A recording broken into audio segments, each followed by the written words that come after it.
श्री परमात्मने नमः। ओम श्री गुरुभ्यो नमः। ओम मातृशक्तये नमः। ओम असतो मा सद्गमय तमसो मा ज्योतिर्गमय मृत्योर्मामृतंगमय। ओम शांति शांति शांति। उपनिषद कक्षा 314 बृहदारण्यक उपनिषद की 39वीं कक्षा है और ये पंचम ब्राह्मण हम प्रारंभ कर रहे हैं। आचार्य जी। हाँ जी बोलिए।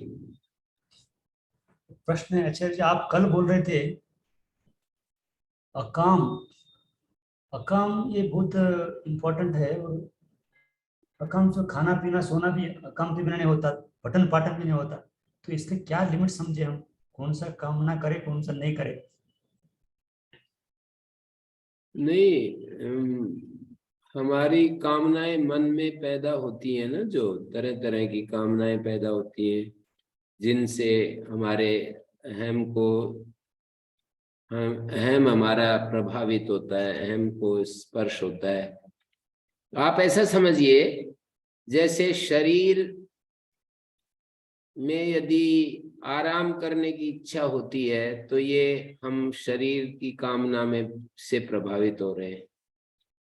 हमारी इंद्रियों में कोई विषय भोग की इच्छा होती है, जैसे रूप रस गंध, शब्द स्पर्श रूप रस गंध, इन इंद्रियों के विषयों को भोगने की इच्छा होती है तो अभी हम प्राण में अटके हुए हैं। शरीर आराम से रहना चाहता है, कुछ करना नहीं चाहता, हिलना डुलना नहीं चाहता है। तो ये शरीर में अटकना हो गया, प्राण में अटकना हो गया। और मान अपमान पद प्रतिष्ठा, ये सब चीजें, हर्ष शोक सुख दुख इत्यादि, ये हमारे मन से जुड़ी हुई चीजें, मन में अटक जाते हैं हम। इन शरीर से, प्राण से, मन से, इन तीनों में जो हमारी आसक्ति है, इनमें जो अटकाव है, उससे पार जाना होता है, तब वो स्थिति आएगी, अकाम स्थिति। अकाम और निष्काम एक ही है आचार्य? हाँ वो तो ठीक है। आगे 4 शब्द आएंगे, निष्काम, अकाम, आप्तकाम, आत्मकाम, बृहदारण्यक उपनिषद में ही आएंगे। आत्मा की कामना आत्मकाम, कामनाएं जब पूरी हो जाती हैं तो आप्तकाम, अकाम, निष्काम, कामना से रहित, निष्काम, कामना से जो परे चला गया।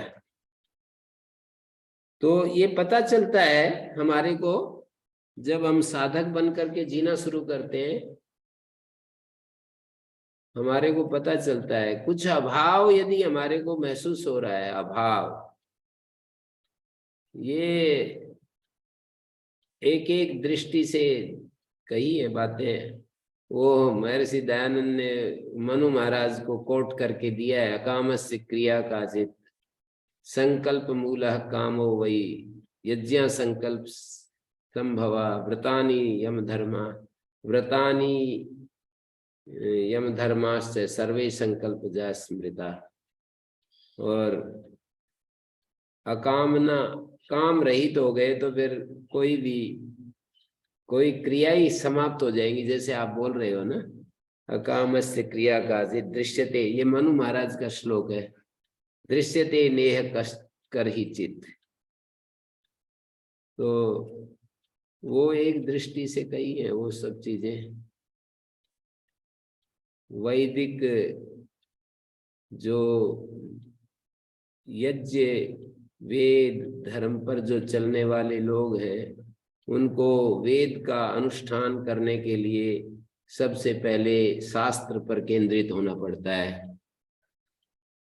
ये मोक्ष मार्ग के लिए कोई कामना हमारे को नहीं, आप ये कहेंगे कि महर्षि दयानंद को तो ये कामना थी कि वो वेद भाष्य करें और वो संसार को राह दिखाएं, मार्ग दिखाएं। उनकी अपने लिए कोई कामना नहीं थी। वो तो करुणा प्रेरित होकर के लोगों को राह दिखा रहे थे, या कोई एक ऊपर से उनको एक आदेश मिला हुआ था कि दुनिया के लिए ये काम करो। अपने लिए कोई कामना नहीं थी।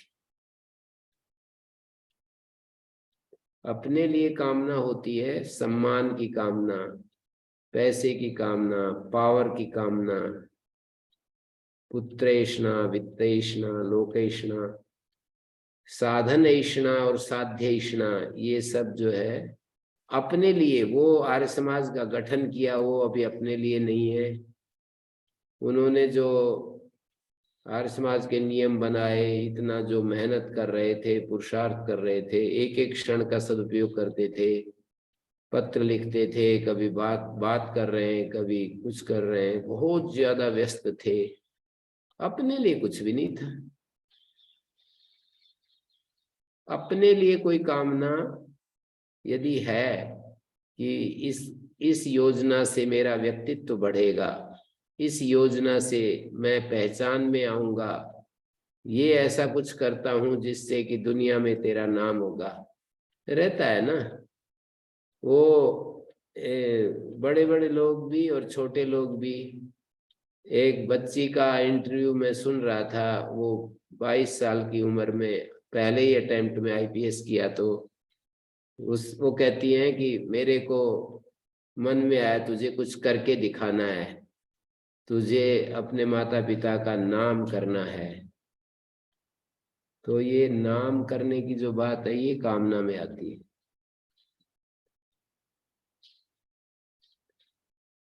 अपने लिए कोई कामना न होना कि मुझे कोई नाम की इच्छा नहीं है, मुझे कोई पैसे की इच्छा नहीं है, मुझे किसी भोग की लालसा नहीं है, तो फिर वो अकाम हो जाएगा, निष्काम हो जाएगा, आप्त काम हो जाएगा, आत्म काम हो जाएगा। 4 शब्दों का प्रयोग कर सकते हैं उसके लिए।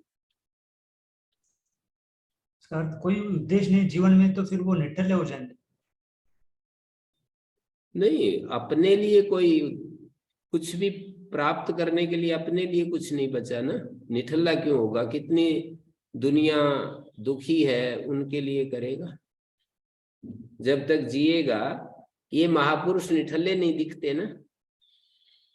कितने ज्यादा व्यस्त होते हैं, कितने अधिक। एक व्यक्ति कितना अधिक कर देता है अपने जीवन में, कल्पनातीत हो जाते हैं। निठल्ले कहाँ है? देखो ना, श्री अरविंद के पुस्तकों को आप देखिए। जब वो पांडिचेरी चले गए, उसके बाद का जो लेखन है, कितने 37-38 वॉल्यूम मिलते हैं, लगभग 500 पृष्ठ को। 500 पृष्ठ एक वॉल्यूम का साइज यदि माने, तो 37-38 वॉल्यूम,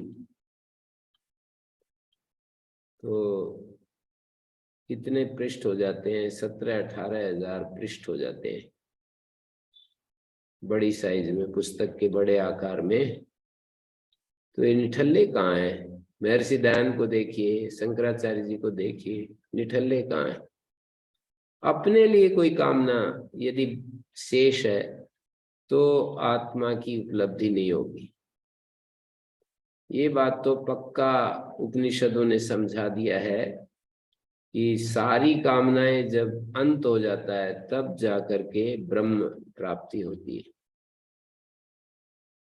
कोई वांट मानी अभाव, कोई अभाव है तो उस अभाव की पूर्ति के लिए जीवन लगेगा, न कि खोज में जीवन लगेगा, सत्य की खोज में नहीं लगेगा। कोई अभाव महसूस हो रहा है तो उस अभाव की पूर्ति में लगेगा। सत्य की खोज तब शुरू होती है जब सारी कामनाएं, मानी बाहरी जितनी भी कामनाएं उसको प्राप्त करनी थी, प्राप्त हो गई, कर ली, या फुल स्टॉप लगा दिया। या तो पहले जीवन के प्रारंभ में उसने उन कामनाओं को प्राप्त किया या फिर फुल स्टॉप लगा दिया।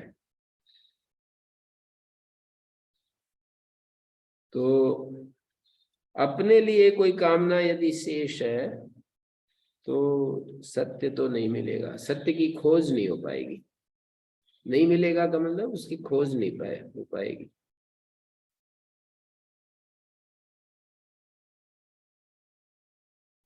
जो 3 ऐष्णाओं को छोड़ करके संन्यास मार्ग पर चलने की बात कही जाती है ना, उन 3 ऐष्णाओं को भी 2 ऐष्णाओं में विभाग करके देखते हैं, साधन ऐष्णा और साध्य ऐष्णा।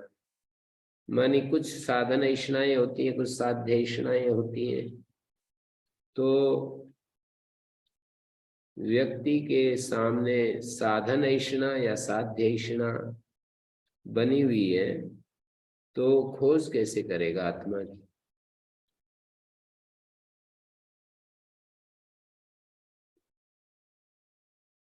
बाकी तो ये सभी जैसे ये योगेश्वर कृष्ण ने भी ऐसे कहा, मुझे कोई कामना नहीं है,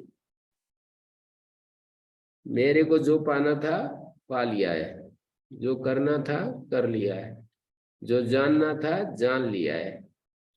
फिर भी मैं कर्म को नहीं छोड़ रहा हूं, क्योंकि मेरे सामने एक आदर्श प्रस्तुत करना है संसार। मेरे सामने एक कार्य है कि इस दुनिया में एक आदर्श जीवन का स्वरूप स्थापित हो। एक आदर्श जीवन कैसा होता है? तो उसका स्वरूप स्थापित हो, वो मुझे करना है। तो वो लगे रहते थे, अपने लिए कोई कामना नहीं थी, पर दुनिया में एक आदर्श जीवन का जब तक उनका शरीर था करते रहे।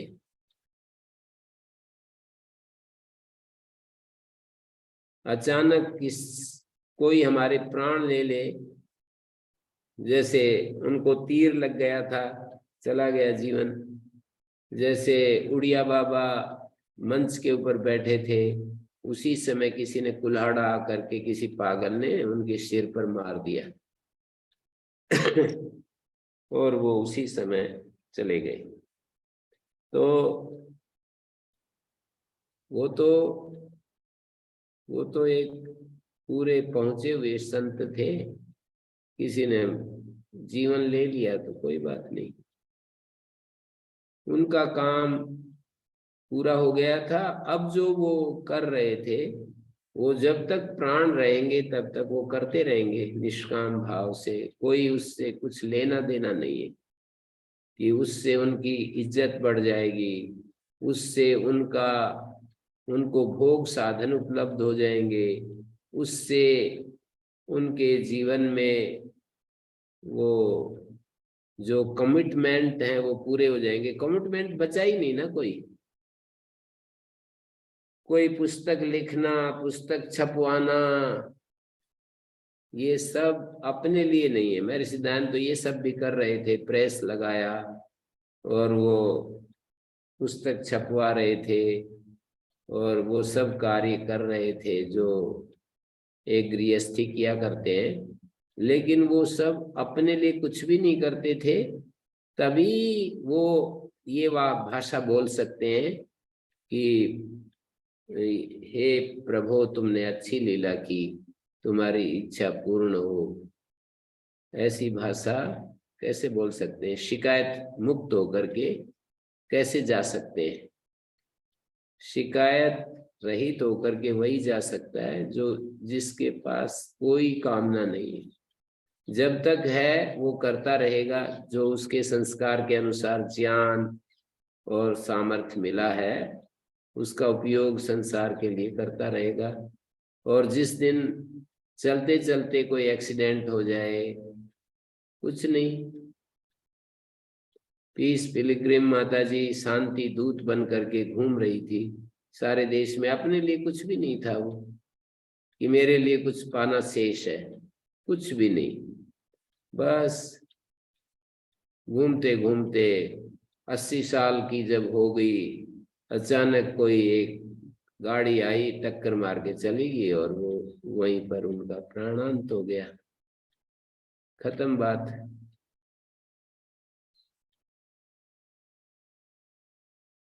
ऐसे समझ सकते हैं हम लोग।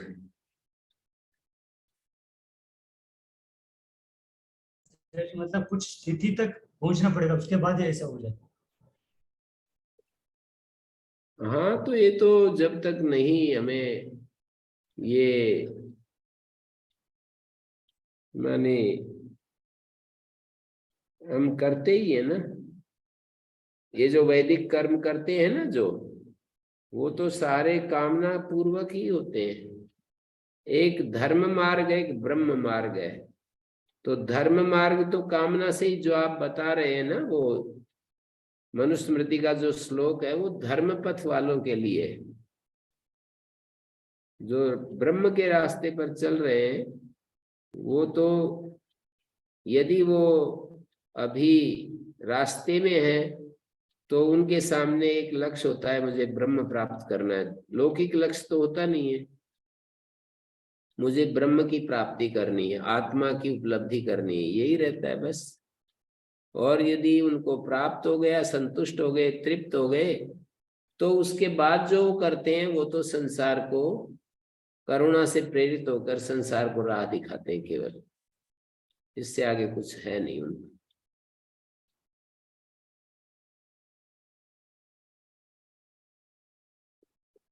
ऐसा है।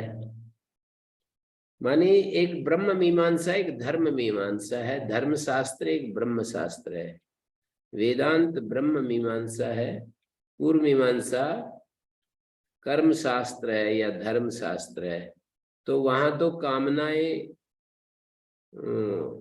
मूल में होती ही है कि मुझे बेटर जीवन मिले, मुझे स्वर्ग मिले, मुझे सुख शांति, और ज्यादा सुख शांति मिले।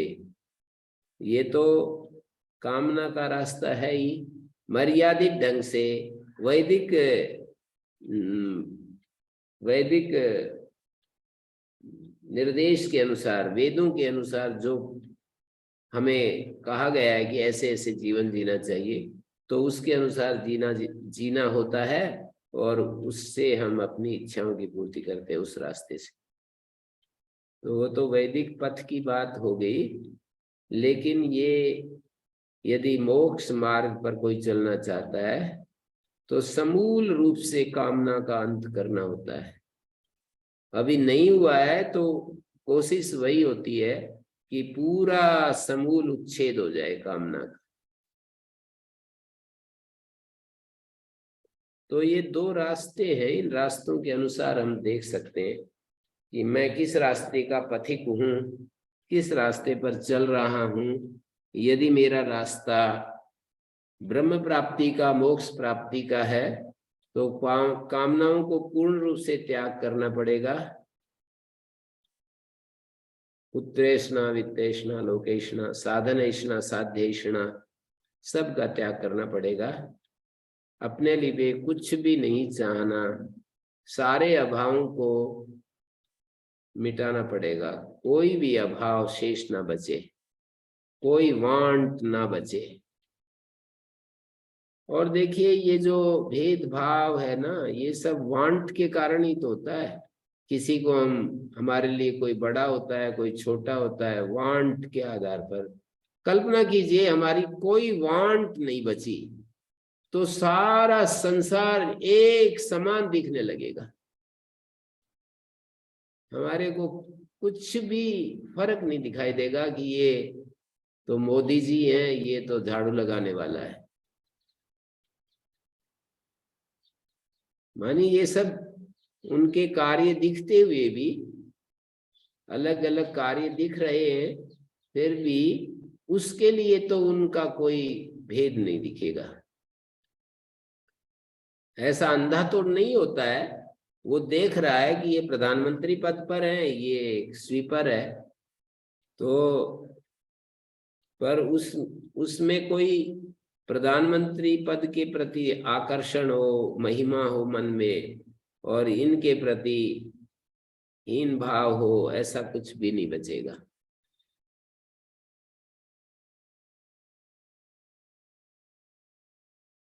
तो हमारे को ना ये अपना ऑब्जर्वेशन करना है कि मैं कहाँ अटका हुआ पड़ा हूँ। शरीर में अटक रहा हूँ, प्राणों में अटक रहा हूँ, मन में अटक रहा हूँ। ये 3 बंधन है बड़े बड़े। इन्हीं को त्रिविध पास बताए हैं। उदुत्तमम वर्ण पाशम अस्मद अवाधमम विमध्यमम शथाए यथा वयम आदित्य व्रते तवा नागसोदितेशा। 3 पाश है ये वरुण के, 3 बंधन है। इन 3 बंधनों को कोई लोग सात्विक राजसिक तामसिक बंधन बोल देता है। मानी मन का बंधन सात्विक बंधन है, प्राण का बंधन राजसिक है, शरीर का बंधन जो है वो तामसिक है। ऐसे भी व्याख्या हो जाएगी। तो हमारे 3 बंधनों से हमें मुक्ति, अपने बंधनों को हम अपनी आंखों से देखें। शरीर, प्राण और मन, कहाँ पर मैं अटक जाता हूँ, कहाँ पर मेरा अटकाव हो जाता है, ये देखना होता है।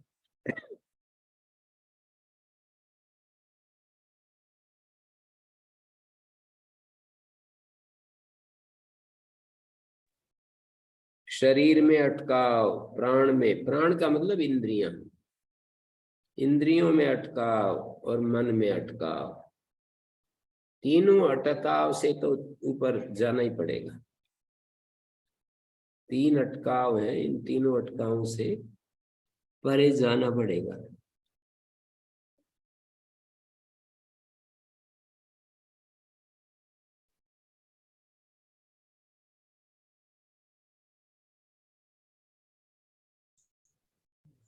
हम गुरु जी, हाँ जी।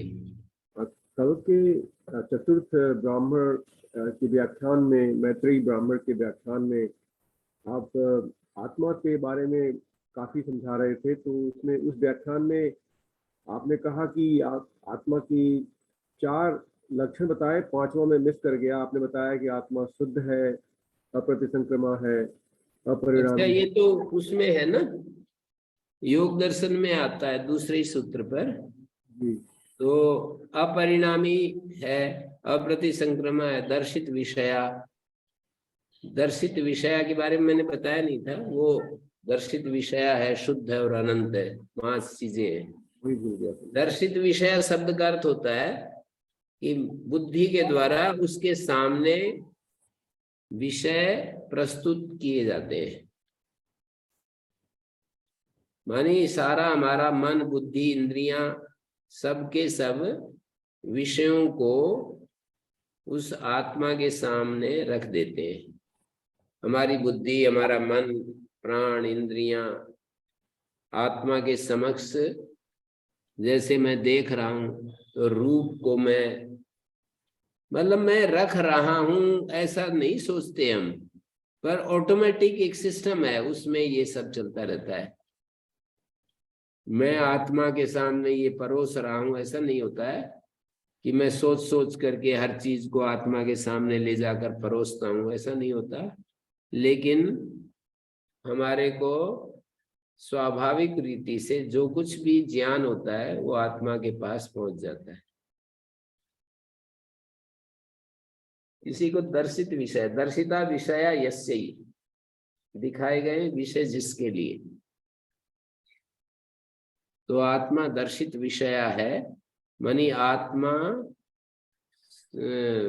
विषयों को का ज्ञाता बन करके, विषयों की जानकारी जो होती है वो आत्मा के होने से ही होती है।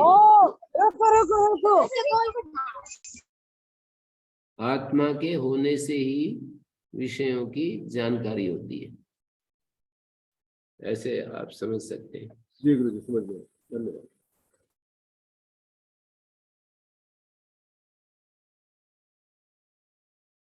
हाँ जी, आगे बढ़े।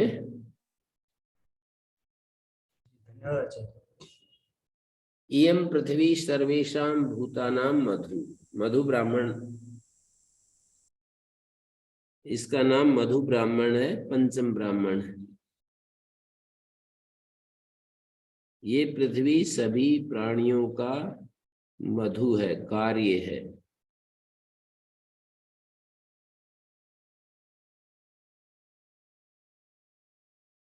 अस्यै पृथिव्यै सर्वाणि भूतानि मधु। ये षष्ठी के अर्थ में चतुर्थी विभक्ति हो रही है। अस्यै पृथिव्यै का अर्थ है इस पृथ्वी के सब भूत मधु हैं। पृथ्वी सब भूतों का मधु है और पृथ्वी के सब भूत मधु हैं।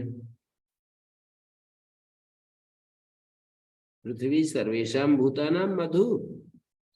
ये पृथ्वी सब भूतों का मधु है और इस पृथ्वी के सब भूत मधु है। मधु माने कार्य।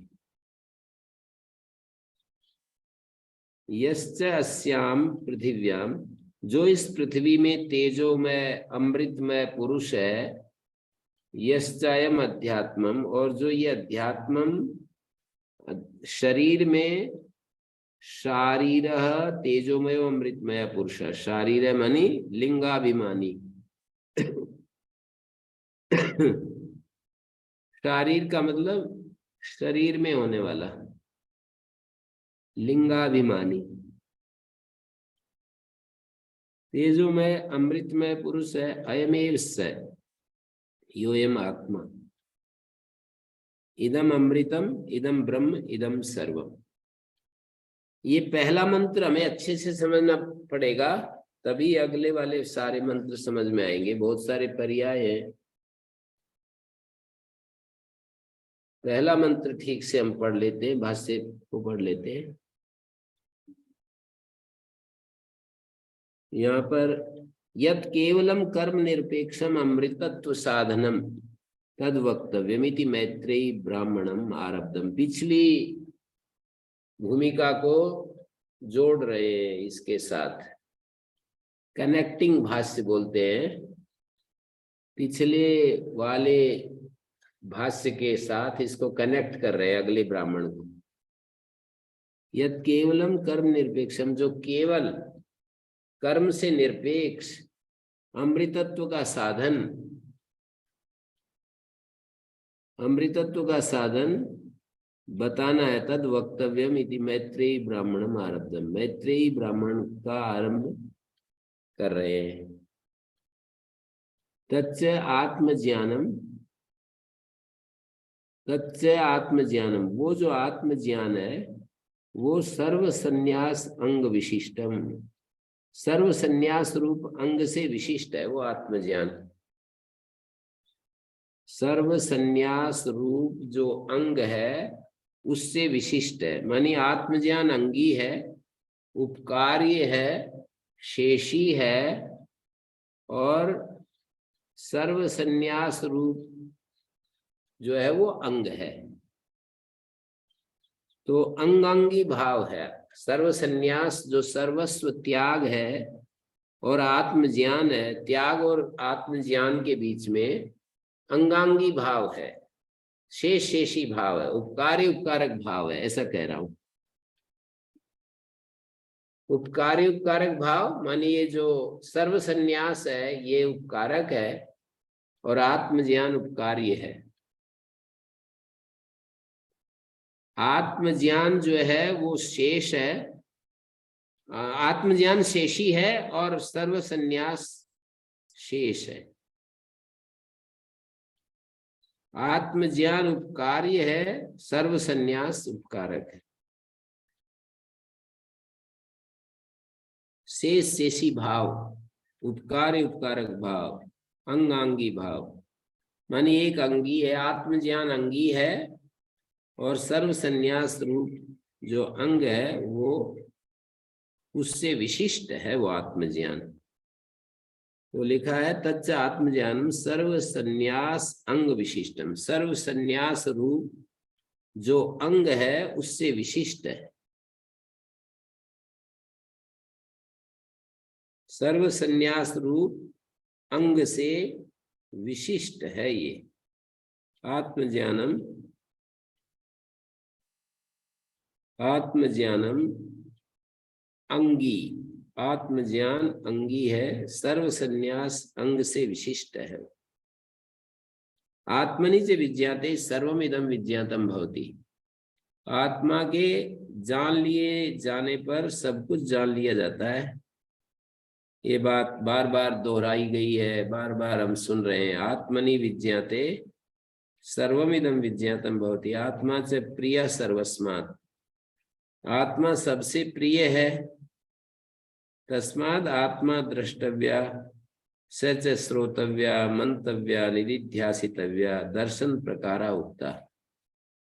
आत्मा इस अस्तित्व में सबसे प्रिय है। कल हमने एक बात बोली थी और कई बार बोली है, आत्मा में जो प्रेम है वो किसी अन्यत्र जो प्रेम है वो तो आत्मा के लिए, पर आत्मा में जो प्रेम है वो किसी के लिए नहीं है। आत्मा में हमारी आत्मा के प्रति जो लगाव है, प्रेम है, वो किसी अन्य के लिए नहीं है। पर अन्य के लिए जो प्रेम है वो तो आत्मा के लिए है। जैसे पुत्र में प्रेम है, पत्नी में प्रेम है, भाई में, लोकों में, वेदों में, और समाज में कोई सामाजिक कार्य करता है, उसका समाज में बड़ा दिलचस्प उसकी दिलचस्पी होती है, समाज के कामों में बड़ी रुचि होती है। तो ये सारे के सारे जो हमारी रुचियां हैं, अन्यत्र जो हमारी पसंदें हैं कि मुझे ये व्यक्ति बहुत अच्छा लगता है, मुझे ये संस्था बहुत अच्छी लगती है, मुझे इस व्यक्ति का कार्य बहुत अच्छा लगता है, जी चाहता है कि मैं इस पर नौछावर हो जाऊं, ऐसे ऐसे बोलते हैं ना। क्रांतिकारियों को देश के प्रति प्यार था, वो देश के प्रति जो प्यार था क्रांतिकारियों को, जो हंसते हंसते जीवन का मोह छोड़ दिया और ऐसे झूम गए, ऐसे मृत्यु के साथ खेल रहे थे, वो सब क्या था? आत्मा के लिए प्रेम। आत्मा के लिए प्रेम था। वो देश, नाम दे देते हैं देश प्रेम, कोई व्यक्ति का देश के लिए जो प्रेम है वो आत्मा के लिए है। तो अन्यत्र जो भी प्रेम है वो आत्मा के लिए है, और आत्मा में जो प्रेम है वो किसी अन्य के लिए नहीं है।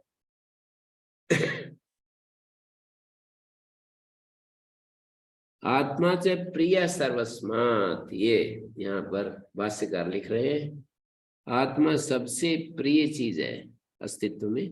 तस्माद आत्मा द्रष्टव्य, आत्मा देखने योग्य है, सुनने योग्य, मनन करने योग्य, निधिध्यासन, दर्शन प्रकार, दर्शन के जो प्रकार हैं वो बताए। तत्र श्रोतव्य आचार्य आगमाभ्याम। श्रोतव्य का मतलब दर्शन के प्रकार क्या बताए? आत्मा द्रष्टव्य, दर्शन प्रकार कितने हैं? श्रोतव्य, मंतव्य, निधिध्यासितव्य, ये दर्शन प्रकार है। दर्शन के भेद हैं ये, प्रकार भेद। आत्मा द्रष्टव्य कहकर आत्मा देखने योग्य है, और वो श्रोतव्य, मंतव्य, निधिध्यासितव्य। तत्र श्रोतव्य, अब इनको अलग अलग बता रहे हैं कि श्रोतव्य जो है वो आचार्य और शास्त्र के द्वारा श्रोतव्य है आत्मा, युक्ति से आत्मा मंतव्य है, तर्कतः है मंतव्य। तत्र से तर्क उक्त, तर्क कह दिया है ना, आत्मा एविदम सर्वम इति प्रतिज्ञातस्य, आत्मा ही ये सब है, इदम सर्वम आत्मा एव, ये जो प्रतिज्ञा की हेतु वचनम, उसका हेतु कथन आत्म एकत्व सामान्यत्वम, आत्म एकोद्भवत्वम, आत्म एक प्रलयत्वम, ये हेतु वचन है। आत्मा का सब में समान भाव से विद्यमान रहना, आत्म एक सामान्यत्वम, इस शब्द का अर्थ होगा आत्मैक सामान्यत्वम, यानी आत्मा का सब में समान भाव से विद्यमान रहना। आत्मैक सामान्यम, एक सामान्यात्मकम, एक चैतन्यानुविद्धम, एक चैतन्यानुविद्धम।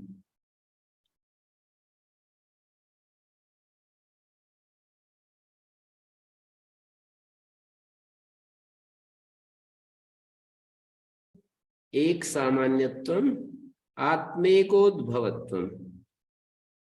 आत्मा से, एक आत्मा से ही सब कुछ का उद्भव होता है और आत्मा में ही सब कुछ प्रलय को प्राप्त हो जाता है।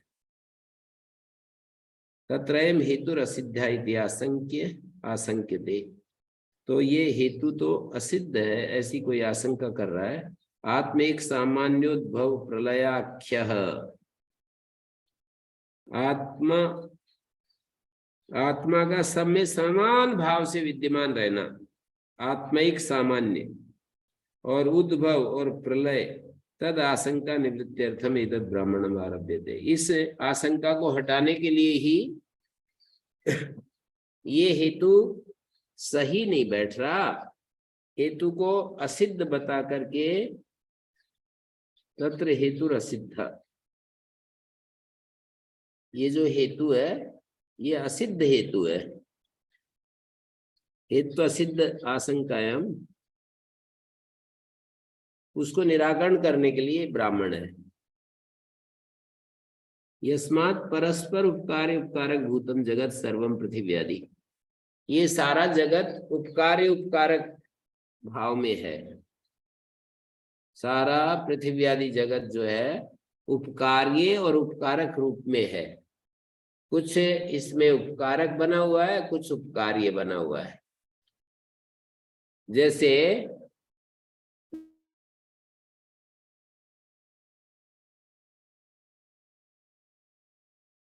मनुष्य उपकार्य है, लेकिन दूसरी तरफ से देखेंगे तो मनुष्य भी उपकारक है गाय आदि प्राणियों का, और गाय आदि प्राणी उपकारी हो जाते हैं। उस दृष्टि से देखें तो कुत्ता घर की रक्षा करता है तो घर उपकार्य है और कुत्ता उपकारक है।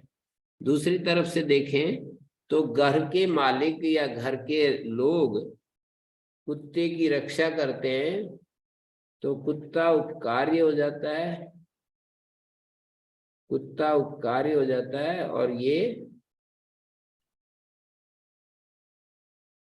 उपकारक हो जाते हैं। यस्मात् परस्पर उपकारी उपकारक भूतम जगत। परस्पर उपकारी उपकारक उपकारक रूप में ये जगत है, सारा पृथ्वी आदि के रूप में। यच्च लोके परस्पर उपकारी उपकारक भूतम। लोक में जो परस्पर उपकारी उपकारक भाव में होता है वो एक कारण पूर्वकम, वो एक कारण पूर्वक होता है। एक सामान्यात्मकम एक प्रलयम से दृष्टम। एक सामान्य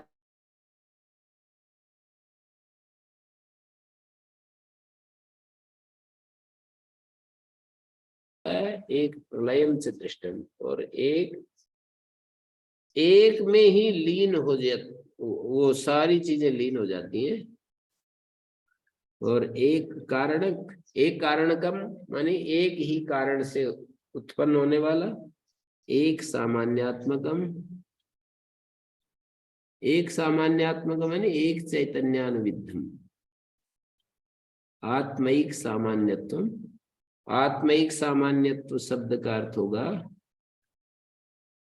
एक सामान्यात्मकम माने एक चैतन्य से अनुविद्ध।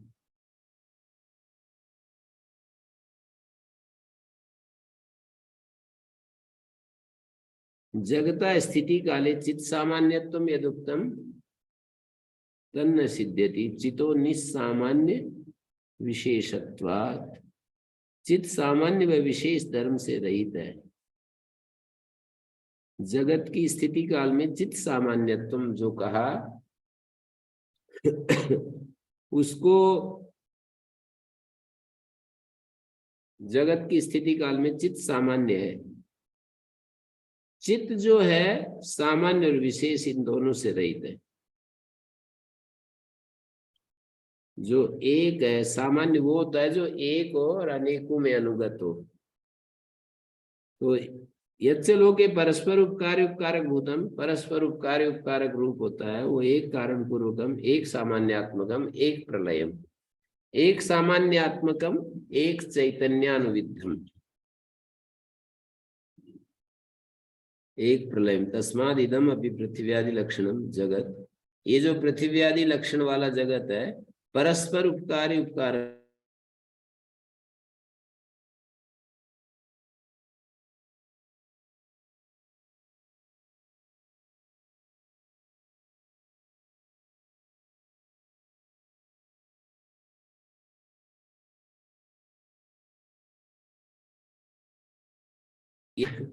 ऐसी अर्थोस्मिन ब्राह्मणे प्रकाश्यते, ये अर्थ इस ब्राह्मण में प्रकाशित कर रहे हैं। अथवा आत्मा एविदम सर्वम, छठ पहले वाले मैत्रेयी ब्राह्मण में छठे मंत्र में ये आया था इदम सर्वम इदम आत्मा, ये सब कुछ जो दिखाई देता है वो आत्मा ही है। आत्मा एविदम सर्वम प्रतिज्ञातस्य आत्मोत्पत्ति स्थिति लयत्वम हेतु मुक्त्वा, आत्मा से उत्पत्ति स्थिति और लय ये हेतु बताकर पुनर्आगम प्रधानेन मधु ब्राह्मणेन, फिर आगम प्रधान इस मधु ब्राह्मण के द्वारा प्रतिज्ञातस्य अर्थस्य निगमनम क्रियते, जो चीज प्रतिज्ञा की थी उसका निगमन कर रहे हैं।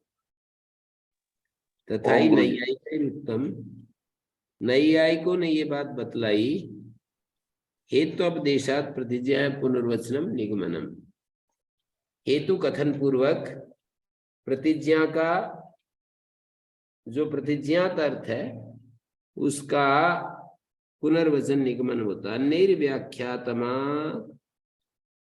अन्यैर व्याख्यातम आदुन्दुवी दृष्टांता श्रोतव्यार्थम आगम वचनम प्रांग मधु ब्राह्मणात् मंतव्यार्थम उपपत्ति प्रदर्शनेन मधु ब्राह्मणे तो निरिध्यासन विधिरुच्यते, सर्वथा भी तो यथा आगमेन अवधारितम।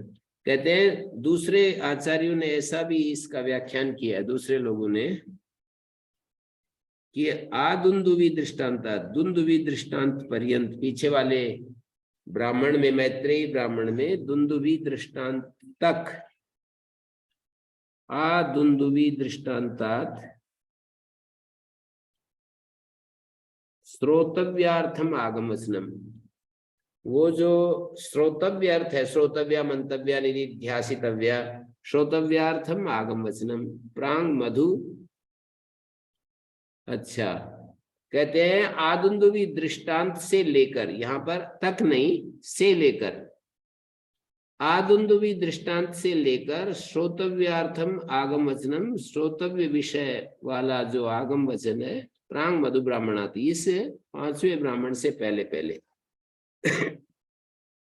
प्रांग मधु ब्राह्मणात् मंतव्यार्थम उपपत्ति प्रदर्शनेन, उपपत्ति पूर्वक मंतव्यार्थ मधु ब्राह्मणेन तो निरिध्यासन विधिरुच्यते, और मधु ब्राह्मण के द्वारा निधिध्यासन विधि कर रहे हैं। एक बार फिर देखिए, ये कह रहे हैं अन्यैर इदम उक्तम, सुनिए थोड़ा, अन्यैर व्याख्यातम आदुन्दुवी दृष्टांता श्रोतव्यार्थम आगमवचनम, द्रष्टव्यादि वाक्य से लेकर, अच्छा पीछे आया था ना शुरू में, आत्मा वारे द्रष्टव्या मंतव्या श्रोतव्या निधिध्यासितव्या, ये चार वाक्य आए थे दूसरे तीसरे मंत्र में ही। तो द्रष्टव्यादि वाक्य से लेकर आदुन्दुवी दृष्टांतात, दुन्दुवी दृष्टांत पर्यंत आगम वचनम, वहां तक आगम वचन हो गया। और श्रोतव्या इति उक्त श्रवण निरूपणार्थम, और श्रोतव्या जो था ना उसका श्रवण के निरूपण करने के लिए हो गया।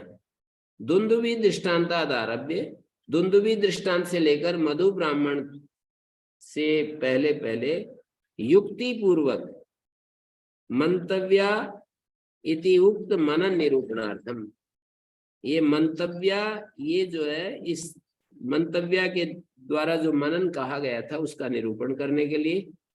और निदिध्यासनम व्याख्यातुम पुनरेतद ब्राह्मणम, निदिध्यासन की व्याख्या करने के लिए ये ब्राह्मण है। मधु ब्राह्मण से पहले पहले दुंदुभी दृष्टांत से लेकर और मधु ब्राह्मण से पहले पहले मंतव्य विषय आ गया और निदिध्यासन के लिए ये मधु ब्राह्मण आ गया है। अब बोलिए जी। ओम गुरु जी। हाँ जी गुरु जी, इससे पहले वाला मैं पूछना चाह रहा था, इसमें जो ये लिखा है कि यच्च लोके परस्पर उपकार उपकार्य उपकार्य उपकारक भूतम तदेकम कारण पूर्वकम एक सामान्यात्मकम एक प्रलयम च दृष्टम, ये जो सिद्धांत रखा ये किस आधार पर रखा? युक्ति के आधार कि जो उपकार्य उपकारक है वे लोक में ऐसा काहे देखे जाते हैं, ऐसा कोई उदाहरण तो कोई दिया नहीं, समझ नहीं आ रहा जी। अन्योन्य उपकार उपकारक भूत जगत एक चैतन्यानुविद्धम एक प्रकृतिकम च, जी ये दृष्टम स्वप्न आदि जैसे ले लो उदाहरण में, देखा गया स्वप्न आदि ले लीजिए। कैसे गुरु जी, थोड़ा समझाइएगा। जैसे एक कारण पूर्वक होता है जो यच्च लोके परस्पर उपकार्य उपकारक भूतम तद एक कारण पूर्वकम। आप ऐसे समझ लीजिए कि सूर्य उपकारक है और आंख मनुष्य उसका उपकार्य है। मनुष्य को ही पकड़ लेते हैं, उसका उपकार्य है। और मनुष्यों के कारण से ही सूर्य, मनुष्यों के कर्मों से, ऐसे बतलाया ना कि नाम रूप और कर्म, मनुष्यों के कर्म से ही ये सूर्य जैसे सभी पिंडों की रचना होती है। तो सूर्य से मनुष्यों का उपकार होता है। मनुष्य जो है, मनुष्यों के कारण से सूर्य का निर्माण होता है जी। तो ये परस्पर उपकारी उपकारक भूत है ये सूर्य और मनुष्य। वो एक कारण पूर्वक है। जिस मटेरियल से मनुष्यों की रचना, वैसे ही उसी से सूर्य की रचना होती है। एक प्रलयात्मक भी है, एक मनुष्यों के शरीर और सूर्य। मनुष्य, केवल मनुष्य नहीं, सारे प्राणियों के शरीर, पर वो जीवों के कर्मों के फल भोगने के लिए इसकी सूर्य की रचना मानी जाती है। जी, परस्पर उपकार्य उपकार का अर्थ ये हुआ कि दोनों एक दूसरे के सहयोगी हैं, एक दूसरे का उपकार कर रहे हैं। हाँ, दोनों एक दूसरे का, जैसे गाय के सहारे खेती और खेती के सहारे गाय। जी, ये तो ठीक है, गाय के लेकिन ये सहारे सब खेती, गाय के सहारे खेती होती है और खेती के सहारे ही फिर गाय होती है। वहां से गोबर मिलता है, गोबर खेत में जाता है। मान लीजिए हजारों गायें हों हमारे पास, और कल्पना कीजिए वो गोबर खेत में जाएगा, खेत से फिर गायों के लिए चारा आएगा।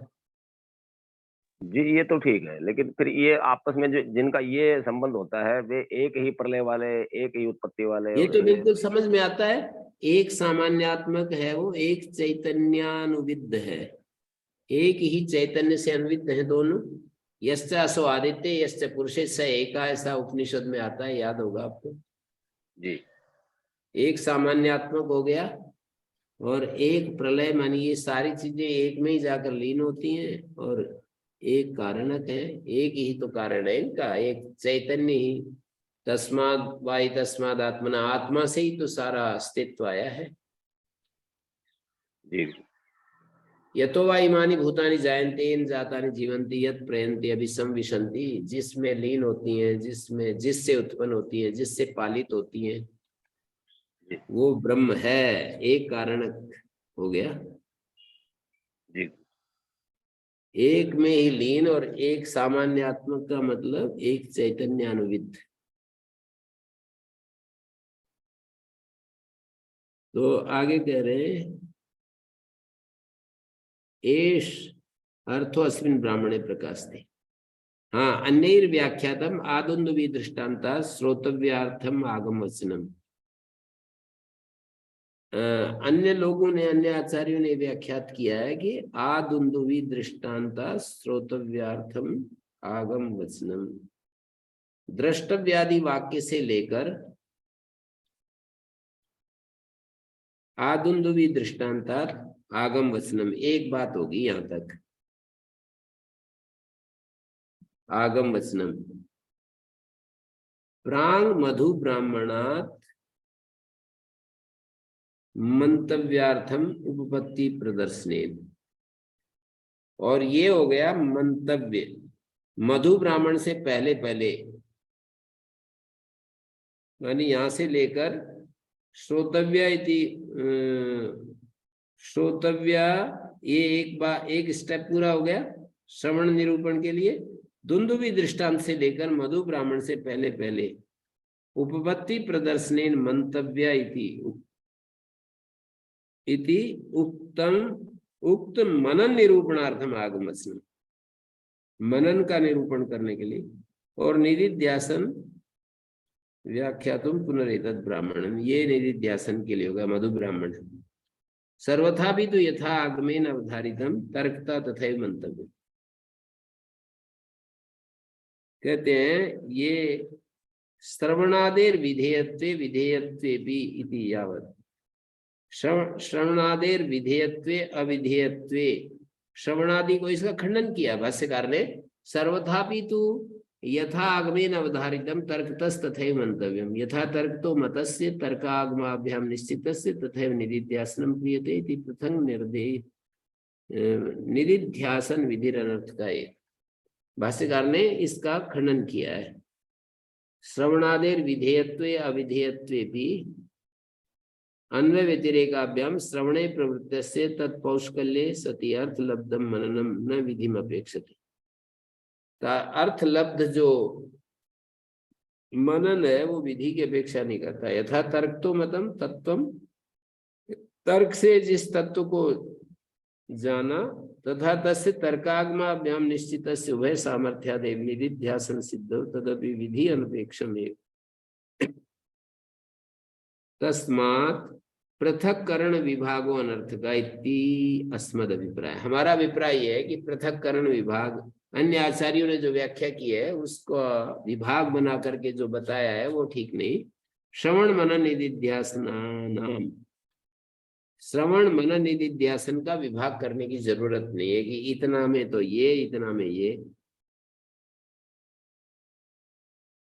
सर्वथापि तु यथा आगमेन अवधारितम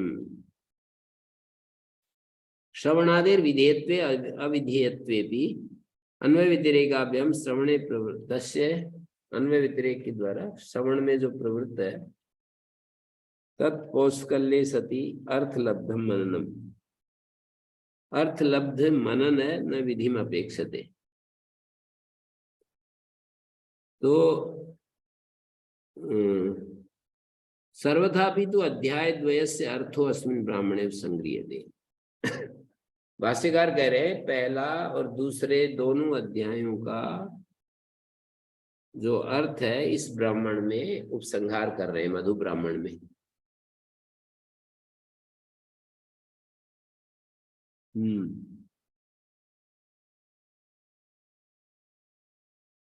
अब ये इयं पृथ्वी प्रसिद्धा सर्वेषां भूतानां मधु, ये जो प्रसिद्ध पृथ्वी है सारे भूतों का मधु है, मानी सारे प्राणियों का मधु है, कार्य है।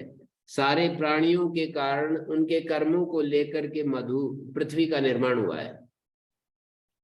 प्राणियों के कर्मों के चलते पृथ्वी का निर्माण हुआ है। तो ये पृथ्वी जो है सभी प्राणियों का मधु बन गई, कार्य बन गई, रचना। सर्वेशां भूतानां मधु सर्वेशां ब्रह्मादि स्तंभ पर्यंतानां भूतानां प्राणिनां, सभी जो प्राणी हैं ब्रह्मा से लेकर स्तंभ पर्यंत जितने भी प्राणी हैं उनका ये कार्य है। मधु मानी कार्य, मधु ही मधु लाक्षणिक प्रयोग है। जैसे मधु होता है सारे पुष्पों का रस होता है ना, वैसा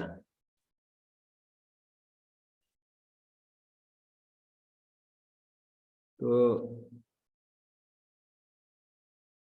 यथा एको मध्वपूपो अनेक मधुकर निर्वर्तिता, जैसे एक मधु का छत्ता होता है, अनेक मधुकर मिलकर के बनाते हैं,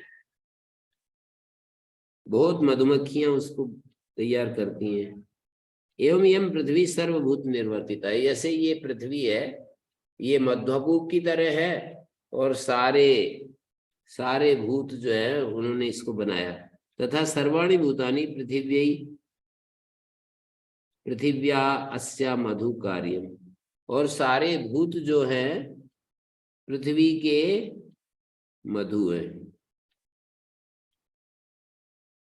किंच यश्चायं पुरुषो अस्यां पृथिव्यां तेजोमय चिन्मात्र प्रकाशमयो अमृतमय अमरण धर्म पुरुषा यश्चायं अध्यात्मं शारीर शरीरे भव पूर्वत तेजोमयो अमृतमय पुरुषा स च लिंगाभिमानी।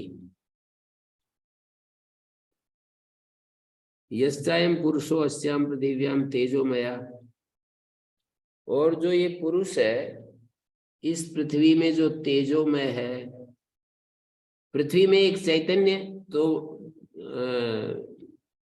पृथ्वी में एक चैतन्य पुरुष भी स्वीकार कर रहे हैं। तो भाष्यकार कह रहे हैं यश्चायं, मतलब भाष्यकार क्या कह रहे हैं, मंत्र में ही आया है ना, मंत्र में ही आया है यश्चास्यां पृथिव्याम यश्चायं अस्यां पृथिव्यां तेजोमय, इस पृथ्वी में जो तेजोमय चिन्मात्र प्रकाशमय अमृतमय अमरण धर्मा पुरुष है, पृथ्वी में मूल मंत्र में ही है। भाष्यकार तो केवल व्याख्या कर रहे हैं, मूल मंत्र को ही ध्यान दीजिए।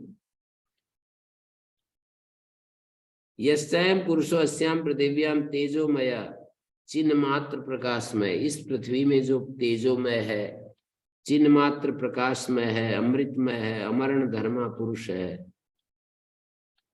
अमरण धर्मा पुरुष, पृथ्वी में जो चिन्मय पुरुष है, यस्याम अध्यात्मम, और जो हमारा शरीर है उसमें, अध्यात्म यानी शरीर में, शारीरः तेजोमय अमृतमय पुरुष है, इसमें भी जो तेजोमय अमृतमय पुरुष है हमारे शरीर में होने वाला, वो लिंगाभिमानी है, हमारे सूक्ष्म शरीर का अभिमानी है।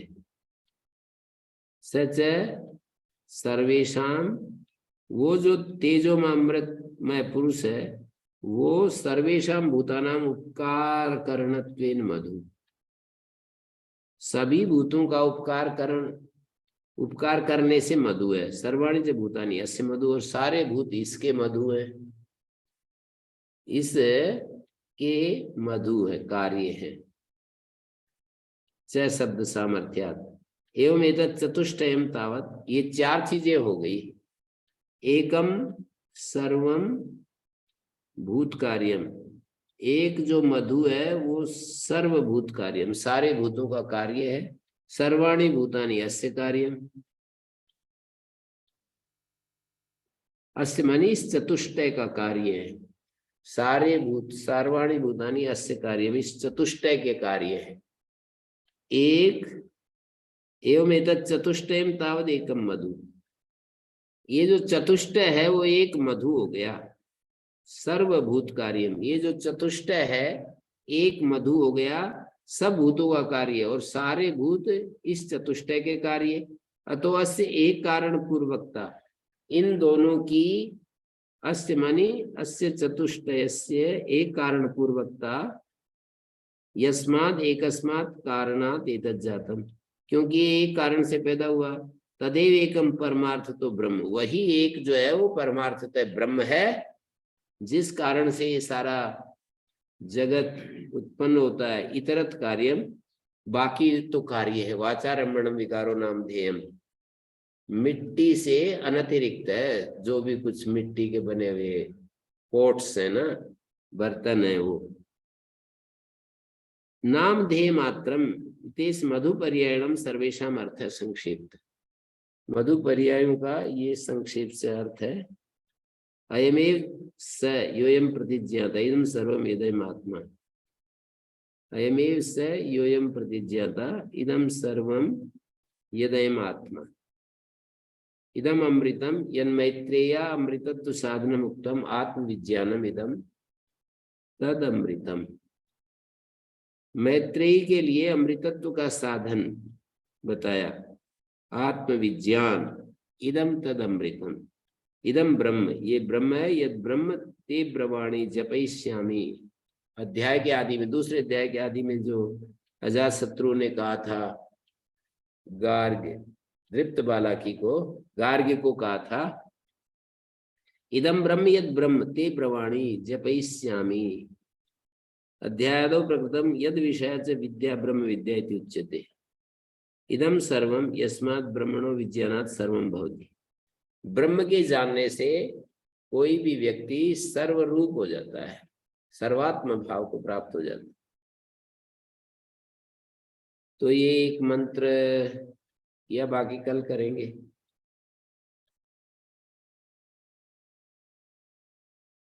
यहाँ पर जो कहा है उसको थोड़ा विचार करना पड़ेगा। पृथ्वी, सर्वाणि भूतानि, पार्थिवा पुरुषा, शारीर, ये 4 हो गए। ये एक मधु हो गए, चारों मिलकर के। पृथ्वी और सारे भूत और पार्थिव पुरुष और शारीर पुरुष।